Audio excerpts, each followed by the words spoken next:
సుమన్ టీవీలో మీ business promotions కోసం ఈ కింది నెంబర్ను సంప్రదించగలరు.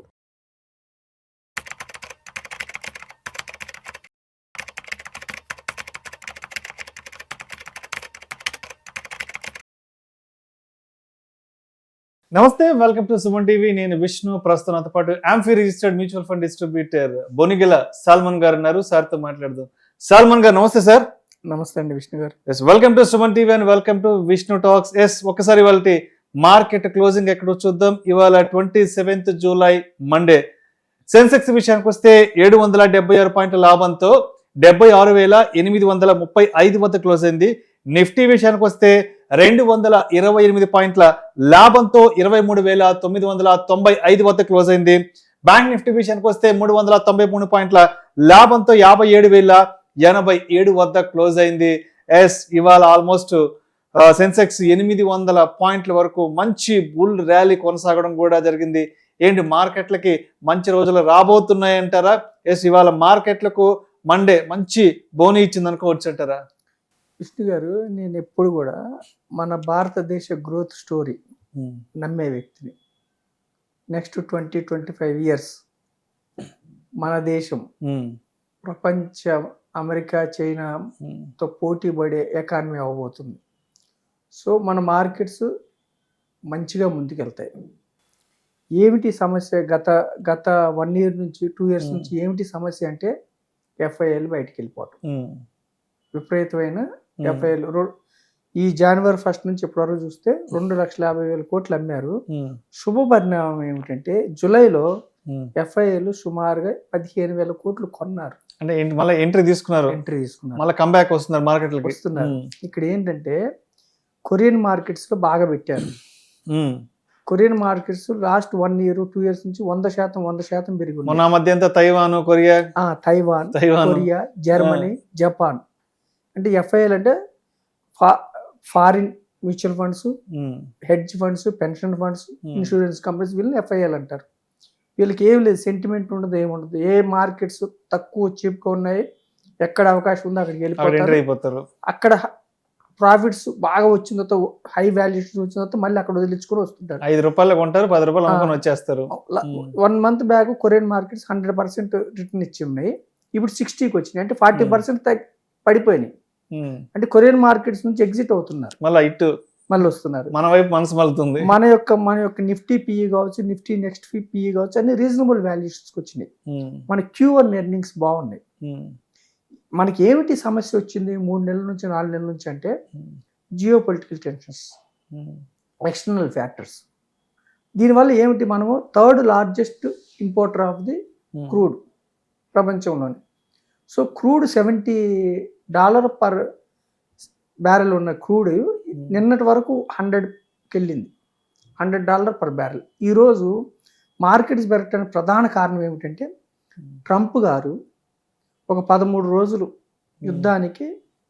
యుద్ధం ఆపుదాం అన్నట్టుగా ఆయన ప్రతిపాదన చేశారు. ఇరాన్ కూడా యుఎస్ గిన ఎస్కలేట్ చేయకపోతే, కవ్వించకపోతే మేము కూడా ఆపేస్తాం 13 రోజులు అంటే. అంటిల్ యుఎస్ యుద్ధం ప్రొలాంగ్ చేయకపోతే మేము కూడా చేయమని ఇరాన్ కూడా స్టేట్మెంట్ ఇచ్చింది. వెంటనే క్రూడ్ డిమాండ్ అండ్ సప్లై ఎక్కువ ఉంది. క్రూడ్ మళ్ళీ $100 ఉన్న క్రూడ్ ఈరోజు 89-90కి వచ్చింది. ఎప్పుడైతే క్రూడ్ తగ్గుతుందో మన మార్కెట్స్ పెరుగుతాయి.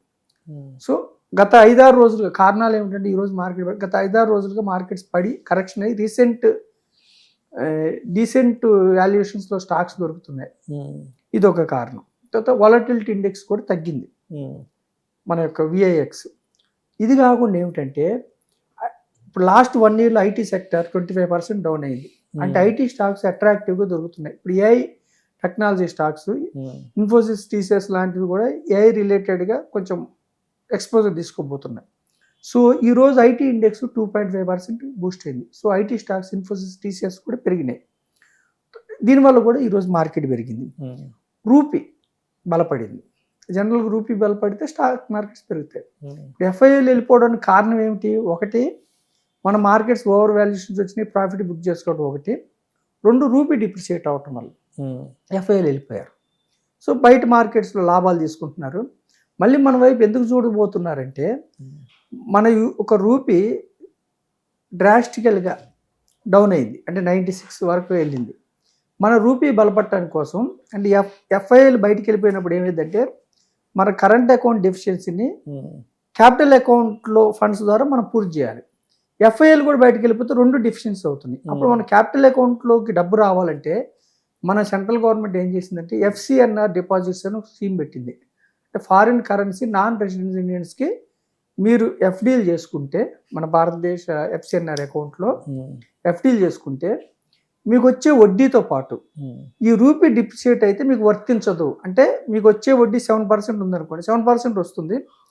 Rupee up and down depreciation మేము దానివల్ల ఏమవుతుంది, డాలర్స్ మనకి ఈ మంత్ నుంచి అంటే ఒక 2-3 నెలల వరకు విపరీతంగా మన యొక్క డిపాజిట్స్ వచ్చే అవకాశం ఉంది. రెండోది ఏం చేశారు, మన యొక్క రూపీని బలపరచడం కోసం డెట్ మార్కెట్లో అండ్ గవర్నమెంట్ సెక్యూరిటీస్లో ఎవరైతే FIL ఇన్వెస్ట్ చేస్తారో వాళ్ళకి long term capital gain, short term capital gain తీసేశారు. అంటే ఈక్విటీలో కాదు.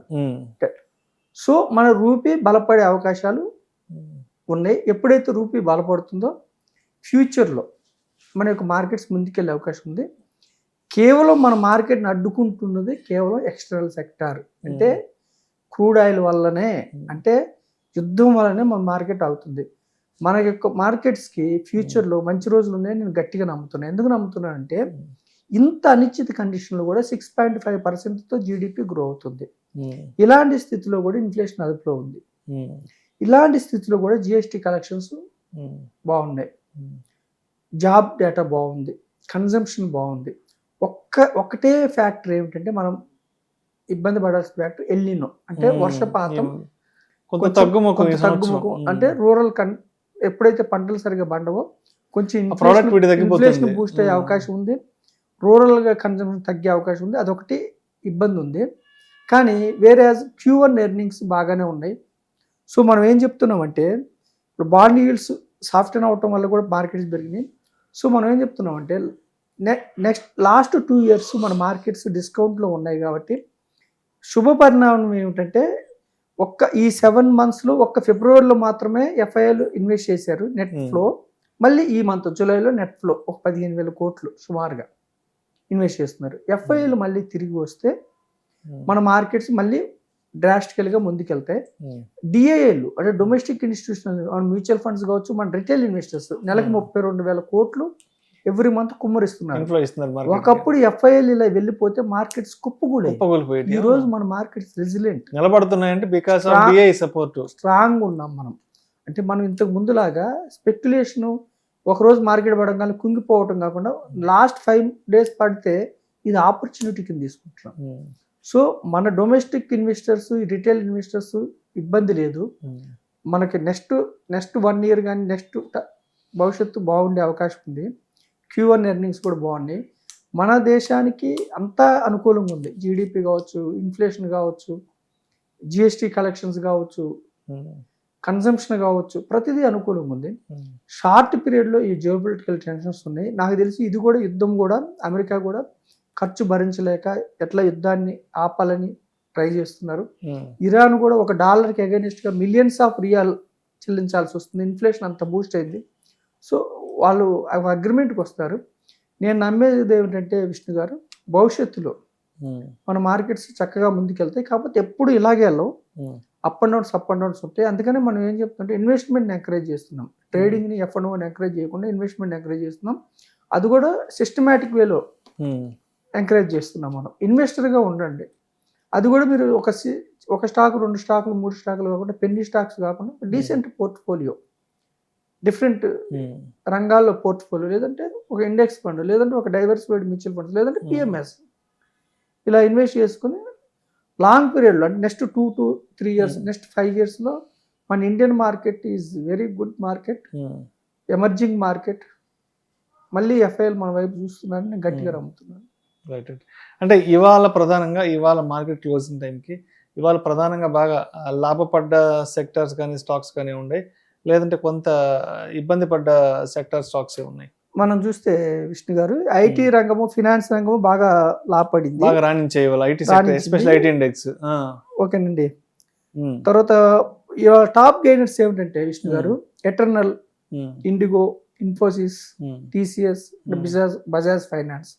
అలాగే లూజర్స్ ఏమిటంటే ONGC, SBI life, UltraTech, coal India, Nestle losers. అంటే ఇప్పుడు ఏమిటంటే బాగా ఇప్పుడున్న పరిస్థితుల్లో బాగా మనకి బూస్ట్ ఇచ్చింది ఏంటంటే ఈరోజు ర్యాలీకి ఐటీ స్టాక్స్, ఫినాన్స్ మొదలైనవి. Right sir. సరే, మొత్తానికి ఇవాళ మండే అయితే మార్కెట్లు బాగా బోనీ కొట్టాయి కాబట్టి రేపు మంగళవారంకి ఇలాంటి బోనీ ఉండే అవకాశం ఉందా, లేదంటే మళ్ళీ ఏదైనా చతకలు పడే అవకాశం ఏదైనా ఉందా? ఒకటి ఏమిటంటే విష్ణు గారు, ఫస్ట్ థింగ్ మార్కెట్స్ మూవ్ అయ్యేది జియో పొలిటికల్ ఇష్యూస్.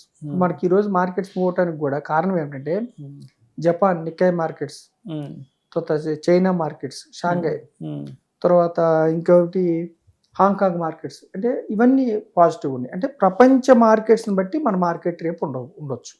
అంటే ప్రపంచ మార్కెట్స్లో ఏదన్నా జియో పొలిటికల్ టెన్షన్స్, ఏదన్నా మళ్ళీ వార్ ఎస్కలేట్ అవటం, నెగిటివ్ కామెంట్స్ వస్తే ప్రపంచ మార్కెట్స్ డౌన్ అయితే మన మార్కెట్. రెండవది ఏమిటంటే రేపు ఫెడ్ జనరల్గా ఇప్పుడు మనకు వచ్చే ఏమంటే వడ్డీ రేట్లు పెంచకపోవచ్చు. అంటే ఇన్ఫ్లేషన్ పెద్దగా లేదు అమెరికాలో కానీ మన దగ్గర కానీ. అయితే అమెరికాలో ఫెడ్ రేట్స్ వడ్డీ రేట్లు పెంచకుండా అలాగే ఉంచినా తగ్గించినా మార్కెట్స్కి ఊతమిస్తాయి. ఓకేనండి. వడ్డీ రేట్లు పెంచకపోవచ్చు, ఫెడ్ యొక్క నిర్ణయాన్ని బట్టి మన మార్కెట్స్ ఉంటాయి, జియో పొలిటికల్ టెన్షన్స్ బట్టి ఉంటాయి. తర్వాత ఈరోజు బాగా పెరిగింది కాబట్టి రేపు కొంత ప్రాఫిట్ బుక్ చేసుకునే అవకాశం ఉంది. జనరల్గా ఏమిటంటే బాగా పెరిగిన తర్వాత కొంచెం పడే అవకాశం ఉంటుంది ప్రాఫిట్ బుక్, అంటే ఇంట్రాడే వాళ్ళు కావచ్చు, ఇంకోటి కావచ్చు. తర్వాత ఇదొక కారణం. అయితే నాకు తెలిసినంత వరకు ఏమిటంటే యుద్ధానికి సంబంధించిన వార్త, అంటే ట్రంప్ గారు కానీ, ఇరాన్ కానీ, ఇజ్రాయెల్ కానీ వీళ్ళు స్మూత్గా ఉంటే 13 రోజులు విరామం ఇచ్చారు. మార్కెట్స్ మంచిగా ముందుకెళ్ళే అవకాశం ఉంది. ప్రాఫిట్ బుక్ చేసుకున్న ఏదైనా ప్రతికూల వార్త వచ్చినా కానీ కొంచెం నెగిటివ్ అయ్యే అవకాశం ఉంది. సో అందుకే మనం లాంగ్ టర్మ్ ఇన్వెస్టర్స్ని ఎంకరేజ్ చేస్తున్నాం. Thank you sir, thank you so much Salman గారు. Thank you. ఇవాళ మొత్తానికి మార్కెట్లు పాజిటివ్ ర్యాలీతో క్లోజ్ అవ్వడానికి ఎటువంటి కారణాలు దోహదపడ్డాయి ఏంటి, అదేవిధంగా రేపు మంగళవారం నాటికి మార్కెట్లు ఏ విధంగా ఇన్వెస్టర్లు కానీ ట్రేడర్లు కానీ సిద్ధంగా ఉండాలి అన్న దాని గురించి చక్కగా తెలియజేస్తే thank you so much sir. Thank you అండి.